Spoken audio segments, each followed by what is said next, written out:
Hi, my name is Matt Albright, and I'm a junior here at DBU. My major is music business.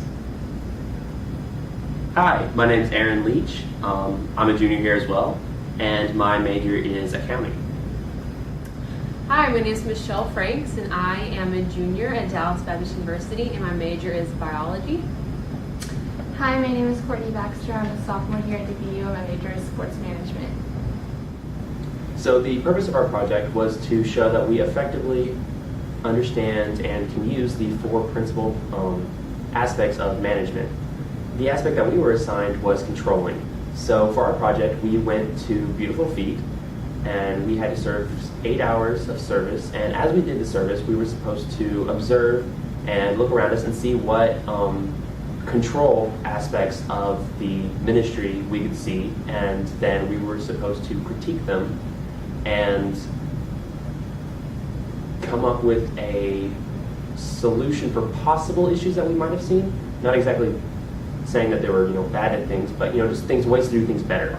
So our group is doing that, and here we go. And that being said, we want to start off with the positives. We don't want to just bombard you with the negatives. So some of the positive things we saw were the fact that you had a set group of people that you knew were coming on certain weeks, every third Sunday or Wednesday or something like that. You knew that you had that, and that really is effective. And the fact that you had a sign-in sheet, which you could keep track of the volunteers you have and know how many you have each night, that's also we saw that as very productive in the overall goal of feeding the homeless.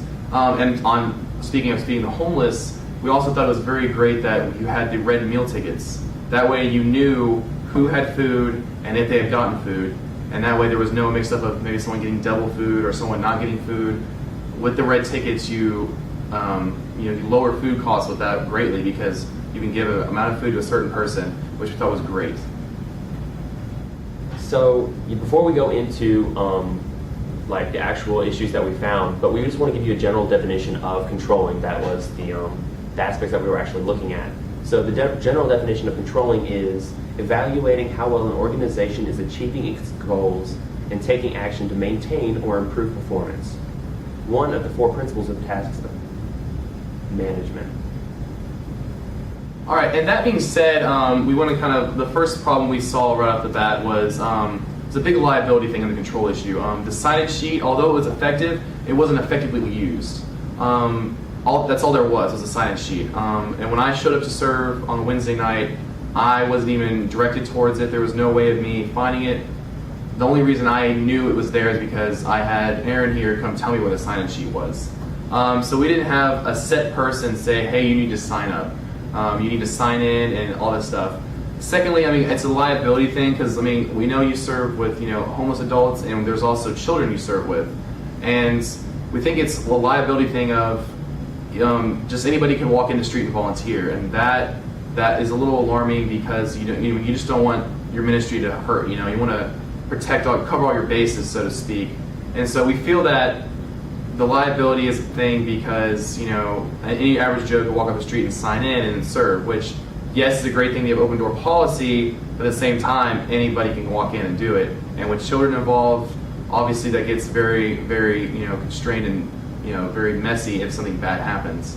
So we have a problem with that, and we also have a solution.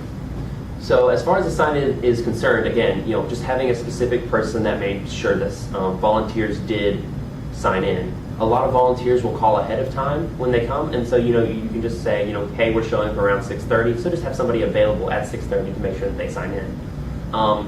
As far as the liability is concerned, having just just a simple disclaimer, to have somebody sign, so yes, I so and so will not partake of certain actions.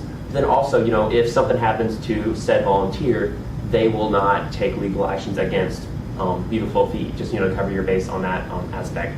Also, I know that you can get background checks online, just really simple, really cheap. I know you can do that. So,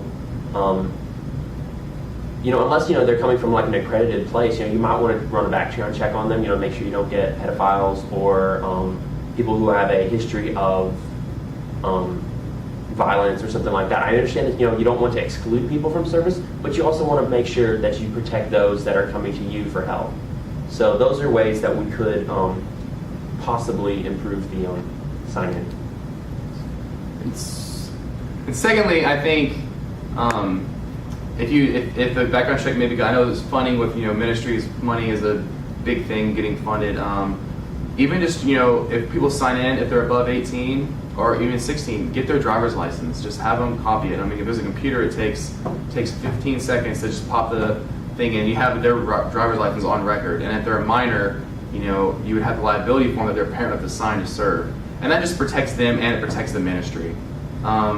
It might be a hassle, but in this day and age, you need to cover all your bases, like I said earlier, and protecting your ministry and the people is just something that needs to be done these days. And we think with those goals in mind, it would really help Beautiful Feet Ministries. One of the negative aspects that we observed in the chain of command would be the name tag process. The name tags that the workers wore and the employees wore were the same name tag.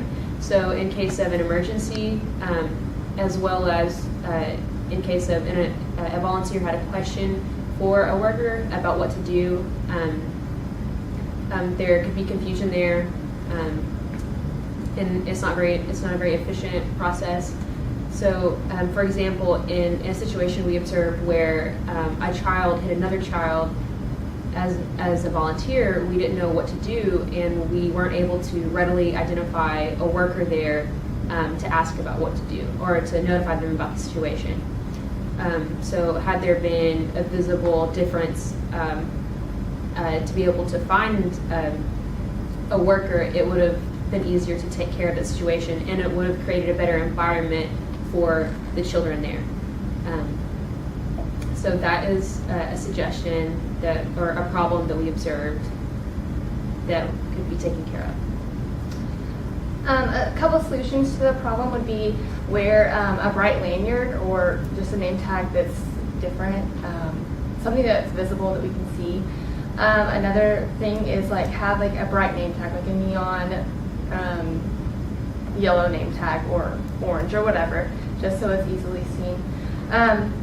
You could also buy t-shirts for all of the workers that work there regularly to wear, so it's easy for everybody to find volunteers that just come in for a couple of hours or anybody that's coming in. Or you could also have a baseball cap, because those are pretty easy to see. That said, being able to understanding of who's a leader and who's actually a volunteer, we noticed that it was really hard to find things to do, like tasks for the volunteers to do. We complete, hey, mop the floor, sweep the floor, something like that. We'd finish that, 5 minutes later, and we'd have to turn around and find another worker or leader to tell us what to do next as a volunteer. So it was really hard to be productive as volunteers because we had no set tasks or jobs to do. On one of the Sundays that we went and volunteered, we noticed that when we showed up, 6 in the morning, there was no cook there to help cook the food. We didn't know what to cook, when to cook, and that was a real problem. So it wasn't until 30 minutes to an hour later that somebody else showed up and was like, oh, hey, we need to cook, I can cook. And so she started telling us what to do. Having set leaders would really help the volunteers in their just effectiveness and being able to serve. Volunteers go to help and to serve, and standing around is just really not being a benefit to anyone. So if we could find a way to just designate tasks to the volunteers, that would really be good. And with that, the solutions are, and we understand that, if the cook doesn't show up, life happens. Maybe she's just running late that day, or maybe, something happened. We understand life happens, but we need to prepare ourselves for when life does happen and stuff like this happens. We need to have, fail-safes and fallback plans, plan Bs and plan Cs and plan Ds even, to figure out what to do. And for the kitchen's concern, for the most part, you probably cook the same thing every Sunday, eggs, bacon, the same thing. With that said, if the cook doesn't show up, it's good to know what there needs to be done. So if I need, X amount of eggs cooked, well, we need to have a sheet that says what is all on a Sunday morning, what is going down. You need a breakdown of each thing. That way, in case the cook is running late, you can assign someone, to be a interim leader or interim cook and say, hey, volunteers, I need X amount of eggs cracked and scrambled. Hey, I need this amount of biscuits cooked or bacon cooked, whatever you're cooking that day. You can have that done, even if the cook is not there. You can have someone step in while this is happening. Now, that being said, the allocation of your volunteers was another thing. You need to know how many volunteers are needed. So say the kitchen needs 5 people at minimum to operate functionally. Well, I think we as a group decided that we need to figure out how many of each particular station, whether it's the children's ministry, feeding the cook, cleaning the place, sign-in tables to get the volunteers signed in at the very beginning of the time. We need to figure out the bare minimum requirements that are required to run those efficiently. So if it's 2 people at the sign-in table, you need that. So that way you have a rough plan of every day you're serving, like, okay, Wednesday we need a minimum of 15 servants, and that happens. So then you put that like, okay, well, we need 5 people in the kitchen no matter what. So you start filling in all your minimums. And so as your minimum gets filled up and you have those extras, then you can start allocating them to say, okay, the kitchen needs a little more help tonight because we're having more food. Put in there. Oh, you know what? It rained today, so people trekking a lot of mud. We need help in the cleaning department. So put more people in the cleaning department. But I think it starts off with a base. You have to build up from your base. And so however many people you need at the bottom, you need to fill up that first. One of the things we saw was the process of the ticket line, of actually handing out the food to the people. When I was there, we literally just went and grabbed the ticket from the people and then went and grabbed the food and handed it to them while they sat down. It's not a bad process, but we thought in order to make it better and more efficient, if the people would just, like on Sundays, we know that the people just walk through the line, they turn in the tickets, and then they get their food. We feel like that's a much more efficient way, because when we were there on the Wednesday nights and we brought the food to them, the volunteers would just line up against the wall, and it was very crowded, and I think awkward sometimes for some of the people maybe at the corner seats eating, because we're just standing over them, and they're kind of trying to eat, and we're like just looking at them. And I feel like to take away the awkwardness and maybe do something like that, we could have them just go through the line, hand the ticket in to the person in the kitchen, and then the next line, the next window, because you have 2 windows, the next window is where the food and everything else is served. And maybe have someone outside with the drinks, serving the drinks. I think that way it just makes the room less cluttered, and it'll just make it more like breathable in the room itself, and it'll just be more efficient overall. So basically, to recap, there are several things that we noticed during our service there that could be improved. Not necessarily bad things, but just definitely things that could be worked on. The first of which was the liabilities. You don't want people to come into your ministry and give it a bad reputation, or just be able to turn things sour just by one person doing the wrong thing or doing the right thing at the wrong time. So definitely just having like a waiver or just a liability form that you got somebody sign and just a disclaimer, that people would be able to sign it and not designate you as a problem, or that was bad.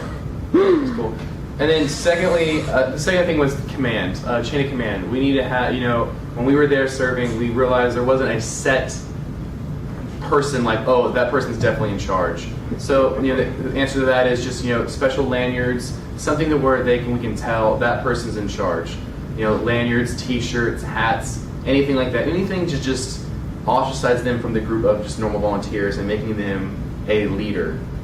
So there was that. The final issue we had was just designating tasks to volunteers.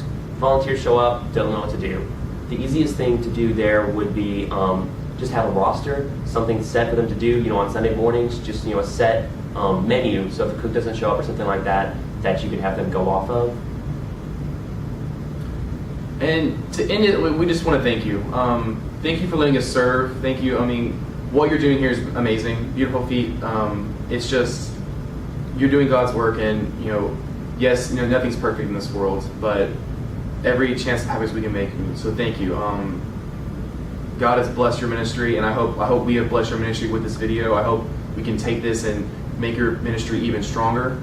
Because because it's doing great work. Just the small amount of time I've gotten to spend there, I can tell the amount of lives that have been changed with this ministry. And so I know from all of us here in the group, we thank you extremely and dearly for giving us this chance to do this. We hope God just blesses your ministry immensely. And thank you.